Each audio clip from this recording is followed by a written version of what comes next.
Hello everyone, my name is Austin from Marine Acura, and today I'll be showing you guys a tutorial on how to use your frontal collision warning in your 2017 BMW M3.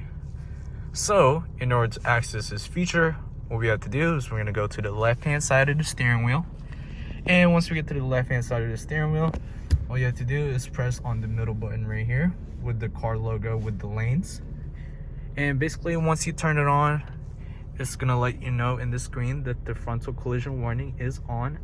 And basically what it will do is, for example, you are getting too close to the car in front of you, what the car will do is it's gonna warn you, and it's also gonna intervene by braking itself.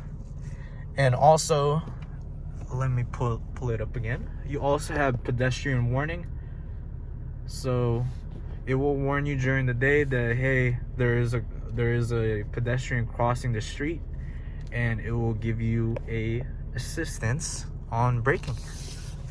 And yeah, that is pretty much it for this tutorial, you guys. My name is Austin from Marine Acura, and thank you guys for watching.